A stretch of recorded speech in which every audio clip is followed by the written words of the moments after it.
Kementerian Kesehatan beserta jajaran, lalu juga Direksi BPJS beserta jajaran, Dewan Pengawas, BPJS Kesehatan, Ketua DJSN beserta anggotanya.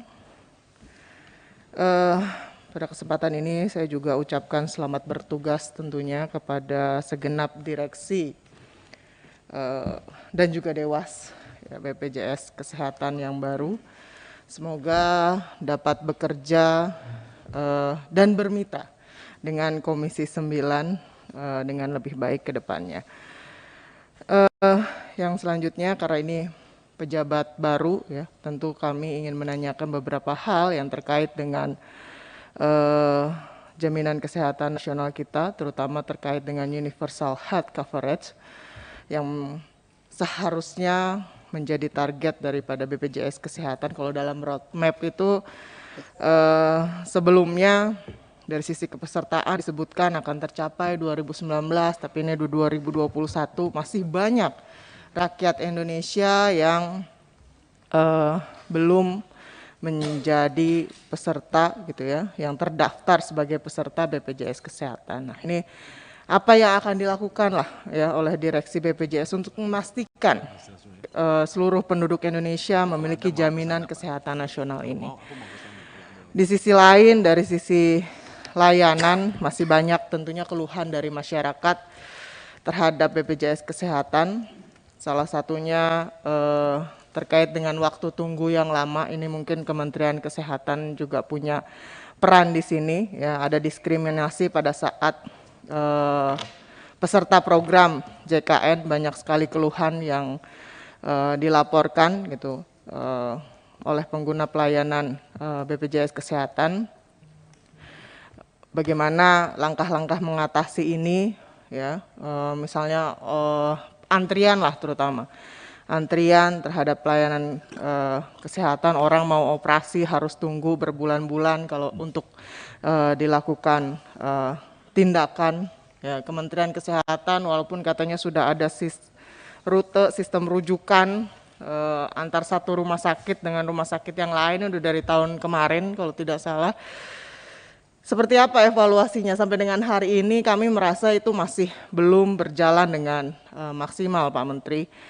Bahkan kami kadang-kadang juga harus juga meminta bantuan, terutama Prof. Kadir nih yang sering direpotkan mungkin oleh anggota Komisi 9 dalam rangka advokasi pasien-pasien, dan juga Pak Sesnya juga dari BPJS Kesehatan sama. Kadang-kadang kami mengadvokasi pasien, sangat sering kasus-kasus terkait dengan pelayanan BPJS. Kalau dulu ada Bu Maya ya, mungkin nggak tahu sekarang siapa direksinya.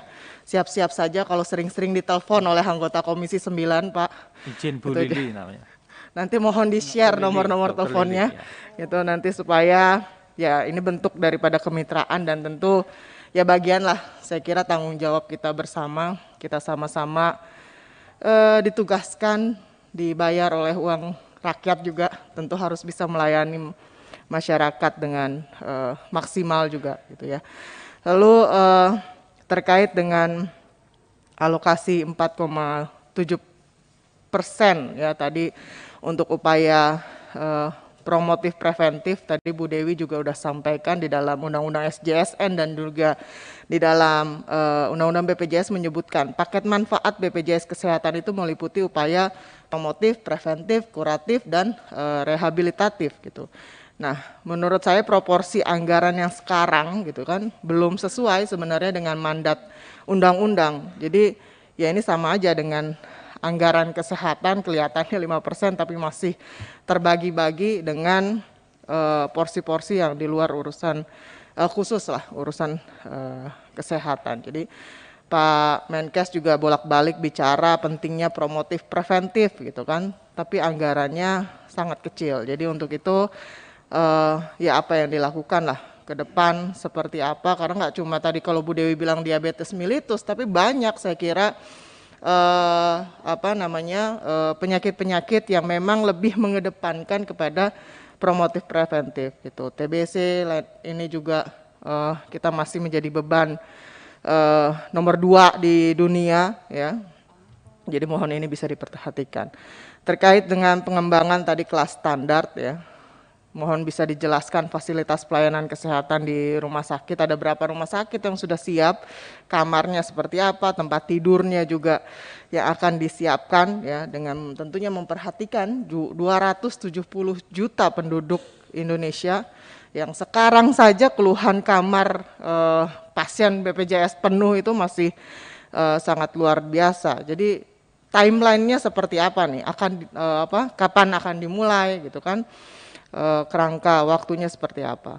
Untuk klaim tadi bayi baru lahir, tentu ya kami juga mendorong untuk bisa segera ya diselesaikan. Ini menyangkut tentu kelahiran generasi bangsa Indonesia ke depan. Tentu negara harus hadir di situ dan melibatkan, ya bisa melibatkan tentunya organisasi-organisasi profesi dan juga asosiasi kesehatan dalam hal ini.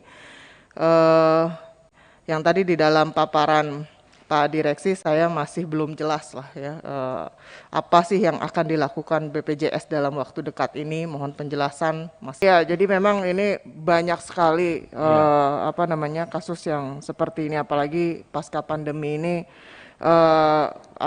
Walaupun saya tahu juga ada Perpres tuh yang mengatur jaminan kesehatan untuk korban PHK gitu, bisa jadi peserta BPJS PBI setelah 6 bulan mengalami PHK gitu. Nah ini kan tadi Perpresnya memang bunyinya seperti itu, tapi kan juga kondisinya ini nggak bisa disamaratakan gitu kan.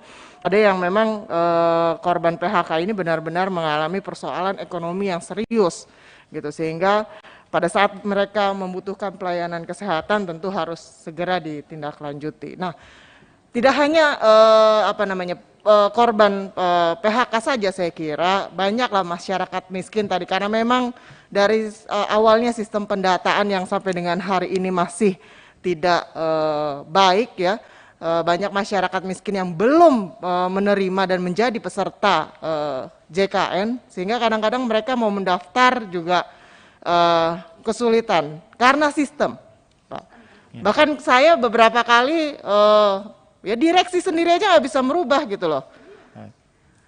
Ini yang terlalu rigid, terlalu kaku saya kira ya sistem ini. Walaupun baik lah, mungkin supaya dengan komputerisasi segala macam digitalisasi yang ada, ingin pendataannya bisa ini, tapi ternyata juga kan di lapangan kondisinya berbeda. Makanya ini mohon bisa bagaimana dirubah sistem ini supaya tidak terlalu kaku, dan pada saat kondisi-kondisi tertentu yang memang memerlukan urgensi ya daripada peserta ini bisa segera ditindaklanjuti. Ada hal-hal yang tidak memungkinkan menunggu gitu kan, perlu tindakan operasi.